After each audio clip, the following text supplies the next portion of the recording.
Well, welcome back, my friends all, to another rousing rendition of Choir Boys Outdoors. Now, this is a Memorial Day rendition. The knife we are doing is the Huntsman. It was designed by Gabriel over at The Last Huntsman, who is a veteran. These days, these holidays are important to me. Some channels do videos, some don't, and I respect both. I always do a video on these type of holidays for the simple fact of this. Men and women have died throughout our country's history so we can have certain freedoms. It's a small thing, I know, but it, in my way, is saying thank you for letting me do what I love and letting me do something, anything, on this day to say thank you. Now, we're going to deep dive the knife. For those of you who served, you know how much we appreciate you. For those who have fallen, you'll never know how much we appreciate you. Now, let's jump into this knife. I love it, and I want you to listen to me. This isn't my typical, oh, I love it. Something resonates with me about this knife. Now, as soon as I was asked if I wanted to review it, I stopped watching anything on it. So there's a couple things, Gabe, I need you to fill in the blanks for me on. I don't know what kind of steel it is, and I don't know who made this one. This is more or less a prototype. This is a design. I'm going to be honest with you. I think this knife needs a production run, and I'm going to give you a couple of reasons why. First and foremost, I love the shape, okay? And I love that it's compact, but it is a heavy hitter. This thing weighs 1 pound, I think it was 1 pound, 1.8 ounces. So it's light, it's compact, and you say, Scab, it's a pound. Yeah, but you don't feel it. It's very well balanced. The handle fits like a glove in your hand. Let me give you some overall measurements, and then we'll talk more and more about it. It came super sharp, and I'm going to be honest with you.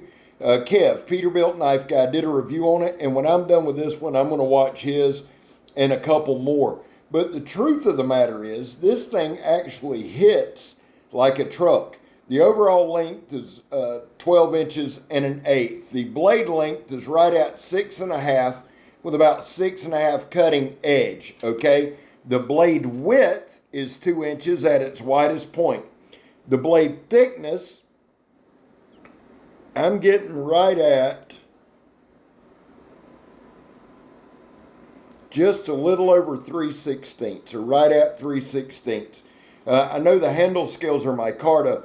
It has a nice palm swell. The handle is right at 5. I want to say that the scales themselves are right at 5.5 inches.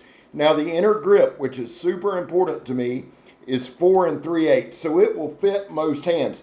The handle thickness at the palm swell is right at 13/16. So it's a lot of knife in hand. And I hope you've seen so far what we've done. We did the drop test. We threw it at the stump test. That's really to check the balance and to see how well the handles are on.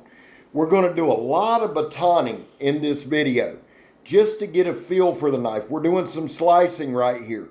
And really what this video is, I'd like to do one more video this weekend where we go in the woods and just kind of see what we can come up with, see what we can play with. This entire video is getting used to this knife. Now, let me say this. The sheath work is incredible. The leather work is insane. It is very well done. It has the Last Huntsman's logo on the front, and it's just absolutely gorgeous. I'm going to tell you, fit and finish to me is a solid 10 out of 10. Package presentation, 10 out of 10. Now, right here, I wanted to do some chopping, and we'll do a little more chopping this weekend. Gabe, if that's all right, I'm going to keep it a few more days, do one more review. But the thing is this is a piece of cedar, and if you'll notice, we're chopping, we're doing some actual chopping here, getting some different hand grips on it, but the knife, and this is what I mean when it's compact and it hits hard. I'm able to swing it in a small space and do a lot of damage. I don't need to do long sweeping strokes. I can do quick, compact, hard-hitting strokes.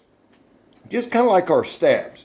You notice when we stab the tires and things like that, we're not going psycho. It's quick punches. We're working in small spaces. This knife excels at that. Now, it's got a great 90-degree spine, and this weekend we'll strike a ferro rod and do all that.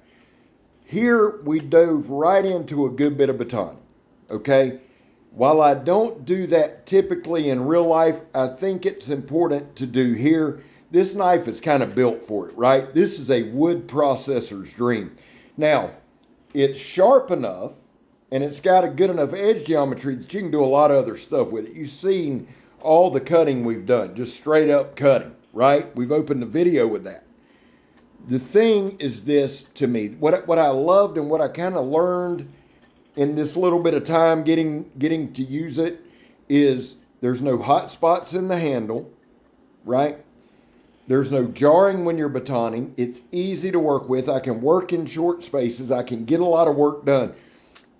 To me, those are great production qualities. When you don't have to have some kind of wild skill set to control a knife or to use a knife. When a knife's very, very easy to use and control, that should be a production run. It just should. Why?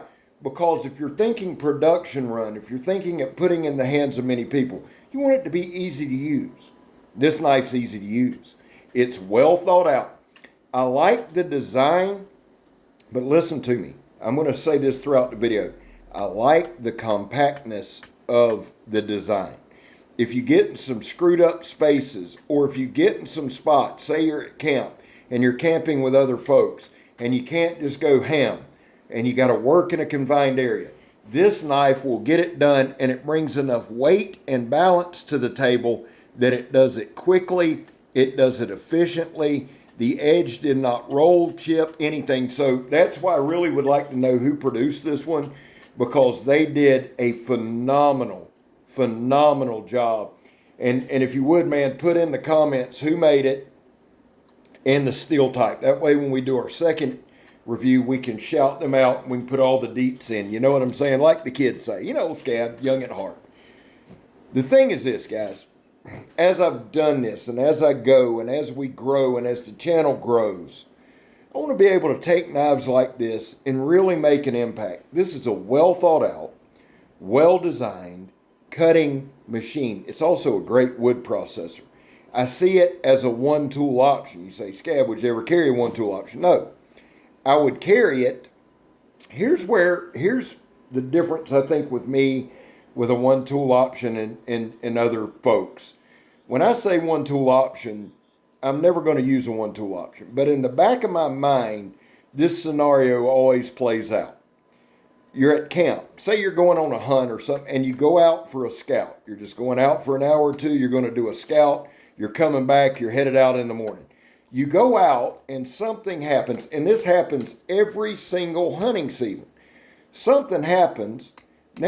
Say you're following a game trail. Next thing you look up, it's about dark. Storm's blowing in. You don't have a lot of time. You've only brought your knife and maybe a haversack. This knife would suffice. If you needed to build a quick shelter, this knife would suffice. If you needed to make a fire, this knife would suffice. The things that we did in this video are pretty typical of our channel, right? But if you notice, we've stayed on the batoning and chopping a little bit. This is just a piece of dried out hardwood. It really is. The knife makes short work of it. And I'm going to tell you, if I had it in that particular scenario and I had a couple of these logs, and I believe these are camphor, you shave these things down and it's like lighting gasoline on fire. So I would have a knife that I could defend myself with, certainly, but more importantly, I could whip up a shelter and I could build a fire. Two things that I would need for comfort. Not really survival as much comfort unless you're in an incredibly cold environment. I love it. I love everything about it, and I look forward to exploring it further. I feel like this video was just a get to know you type video. I've got a real good grip and a real good grasp for this knife. Would I carry it? Listen, when I say it needs a production run, that's about as high a praise as I can give it. I love everything about it. I love the weight. I love the balance. I love the utility. I love everything. Yes, I would carry it. Guys, we're at that point in the video as we finish out this video. There was a time in this country where 22 veterans a day took their own lives. Now, it's a holiday. That number's higher. That's why here on this channel, we focus on the number 0. Anything over 0 is simply unacceptable. And all that means, man, is vets, we love you. You have a place here. Guys, I back the blue. It's not popular and I'm okay with it. I have my reasons. I've stated them many times and they're just too numerous to go over every video. But what I will tell you is this. I'm not arguing with anybody about it. You are welcome and entitled to your opinion. I won't change your mind and you certainly won't change mine. And I appreciate that about living in the good old US of A. Finally, if you are an addict, and I am, never quit quitting. And to that degree, guys, if you want to go back and check out the video I did Saturday night, it's drugs, knives, and weight loss. If you're new to the channel, that'll give you a real good idea into who I am and where I've come from. Well, Gabe, home run, brother. The Huntsman. I cannot wait for round 2. I hope that's okay. I'm Scab. You're not. Y'all have a great week coming up. I'm gone, son. Love y'all.